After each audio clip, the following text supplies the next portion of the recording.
What is going on, folk? My name is NimbleThor, and welcome back to my mobile gaming quest, where today we are going back to my roots. We're going back to the genre of games that I used to play in one of the earliest videos here on the channel. And by reading the title, I'm sure you already know what I'm talking about. This is a twin-stick roguelike RPG with a top-down shooter mechanic. And now the reason I wanted to check this one out is that I just love these types of games, and the one we're taking for a spin today is called Elemental Dungeon, and it's available both on Android and on iOS. Now, the really unique thing about this game is definitely the combat system, where we can combine different types of elements to do all sorts of crazy special attacks. So, for example, right now, we're using a dark ray attack, but we've got another element here, which is a stone block. So let's use that right now, and you guys can see we can block enemies from getting to us. But this is where it gets interesting, though. We can combine both of these by tapping both of those elements at the same time, and now we have shadow mines. So let's play some of those. That wasn't particularly effective, but let me place it once more and you guys will see what happens. There we go. That little blurb there exploded, and this is a very effective move even against larger enemies as well. So that's when I typically tend to use those moves. Now also, when you combine elements, you do use mana, and mana is a scarce resource that we automatically, though, regenerate over time, so it's not that scarce, but we just can't keep blasting away with those special and much more powerful attacks. But what will happen, though, is that when we eventually die, which of course we will at some point, we respawn back in town with different elements. And then sometimes we're also lucky enough to stumble into a marketplace as we play through these dungeons, and then at those marketplaces, we can typically either upgrade an existing element, or sometimes we can buy a brand new element as well. But of course, we lose all of that when we die, so those are all just temporary upgrades, but that's just how these roguelike RPG games are typically played. Now, we do have some gear, though, and that is permanent, so that we get to keep when we die. For example, right now, we're using Bat Teeth. Kill a monster to regain a little bit of HP. I figured that was kind of useful, especially here in the early game. And we've also got a magic spoon. Pick up life drops to regain extra HP. So now whenever we pick those up, we're gonna get more HP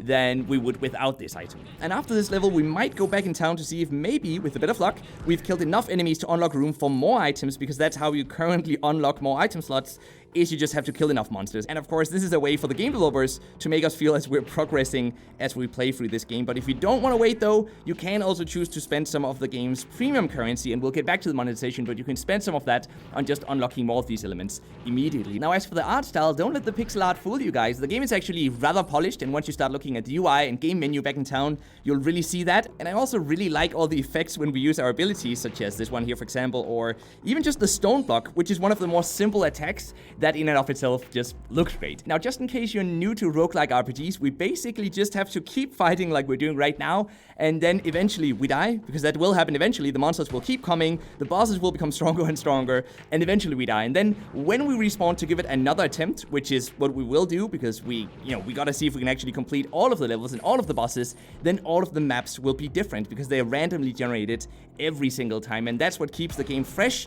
But what Elemental Dungeon does, though, is that it also adds another element to that by actually randomizing the elemental attacks every time. And I know I mentioned that in the beginning of this video as well, but what that actually means is that we have to change up our strategy on every play. But look at this, though. Hands of God, we can get a random artifact, we can get full recovery, or we can get a power-up by simply watching an advertisement. For now, though, we're gonna play it hardcore. We're gonna click no to this, because I don't want to waste time watching an advertisement. But if you don't mind waiting for 30 seconds for that ad to finish playing, that is actually a big advantage you can get right there. For example, full HP right now would be very beneficial, or even just another item, another artifact would be a huge help as well. But let's get back to talking a bit about the randomized elements and the levels, though, because what's so cool about this is that sometimes we will, for example, have a fire attack, and that means if we play in a world where there's grass, we can put that on fire, and we can use that to help us kill enemies. But other times we can't do that, and that means that every playthrough will be either easier or more difficult than the last one. And of course, overall, it should get easier slowly but steadily, because you get more and more upgrades, you get more and more items. But anyway, that's the overall gameplay experience of,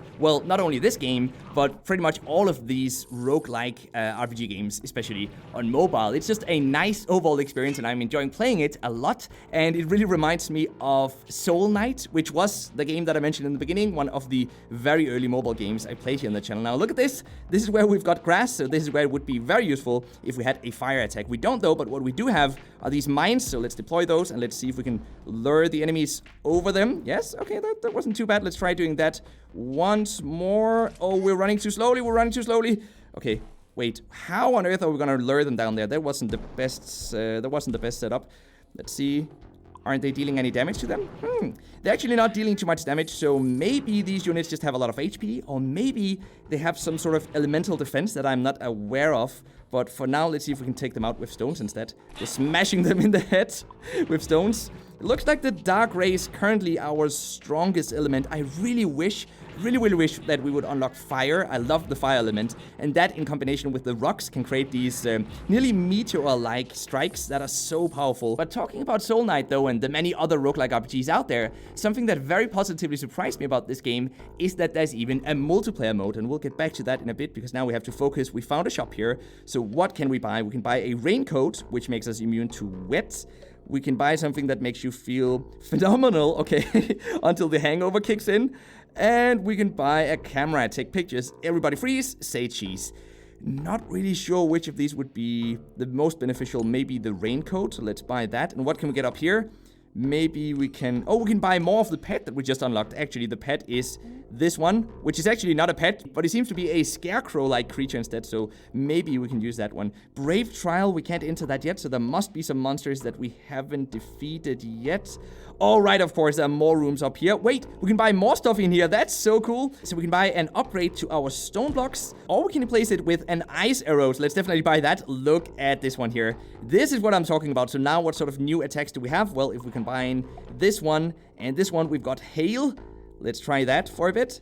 Oh, that looks so cool. So what happens if we combine the ice and the dark beam? That gives us a frost shield. Is that it? Oh, this is gonna be a good one. Can you guys feel that? This is...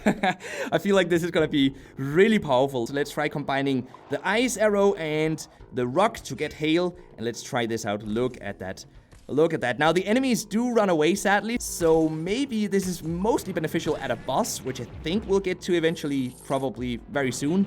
I did defeat sort of a crab boss. I'm not sure if that's the same one we're gonna get to this time. The crab took me forever to kill, so if you download this game and you get to that boss, do keep in mind that it might take a while, but if you just play it carefully and defensively, though, you should actually be able to relatively easily take him out. At least I were able to defeat the crab with, I think, going into it, just about 80% of my full HP or something like that. But look at this. This, I believe, is where we can use the... Wait, the blast beam? Oh, okay, I see. This is the last one that we actually didn't try out yet. The blast beam. That looked so powerful, though. Let's try that again. Let's charge up. Okay, we don't have enough mana for that yet. We will very soon, though. Just look at this, guys. Oh, man. Okay, this is so cool. That is a really powerful one. This is the first time I'm playing with frost, by the way, and it looks like it's really not the worst of the elements that you can get. I still do prefer fire. Fire and then water can give you steam, which is really powerful as well. So that's an interesting combination that you guys can check out. But anyway, back to the multiplayer system that I was talking about before. I got so excited about unlocking these new elements here and these new items. But the cool thing about the multiplayer system is that you can play both in a co-op adventure mode if you just want to play with your friends, but if you want to play against them, though, there's also the free player last man standing brawl. I haven't tried that one out just yet, but it seems like just such an awesome feature. Now, this multiplayer system does come at the expense of this game being offline playable, though, which means you do need a constant online connection to play the game. And then in addition to that, this game isn't brand new anymore, so finding a room with random people can be a bit difficult, at least in my experience. But if you've got a few friends to play with, though, this is an amazing feature. And that's why I actually find that overall, this is a pretty alright trade-off, as there are plenty of offline playable roguelike RPGs, but not that many with multiplayer. So you gotta weigh the advantages versus the disadvantages, and in this case, I just find there to be more advantages. But let me know what you think about that in the comment section down below this video, though. Now, as for monetization, I promised that we would get back to that towards the end of this video, and it happens through optional video advertisements. You guys already saw an example of those early on, where we could get a temporary upgrade by watching an advertisement, and then in addition to that, we've got in-app purchases that allow us to unlock new characters immediately. We can also grind our way to those characters, though, by simply playing the game, and apart from that, you'd mostly be buying the in-app purchases to gain permanent upgrades that give us advantages such as, I believe I read something about one free element or one free item every time we meet a black market in one of these dungeons. So those are examples of what you'd be buying. Basically, you don't need the in-app purchases. They're there if you want to level up faster or if you want to progress more easily in this game, but you certainly don't need them. And look at this, guys. What a perfect way to sort of slowly start to round off this video. A new boss that I haven't played against before, so you guys can get to laugh miserably as I most likely get defeated by a mud monster, it seems. And that's pretty much it for this game. I'm really enjoying it, and I hope that you guys will as well. So with that said, it's now time for the mobile gaming news of the day, which is actually a rumor that Call of Duty Mobile might be releasing any moment now, at least according to my friends over at gamingonphone.com. The official social media accounts, they say, have now been created for the game, so this could mean that a global release could happen any week now. I'm really hoping that it will be next week or in just a couple of weeks and not still months or maybe even next year. So fingers crossed, guys. Of course, we're all just speculating here, but I'm really looking forward to this game. So I hope the release comes sooner rather than later. But for now, I'll get back to playing Elemental Dungeon. So thank you very much for watching. I hope that you've enjoyed your time here today. And until next time, just keep gaming, stay awesome, and I'll see you guys around.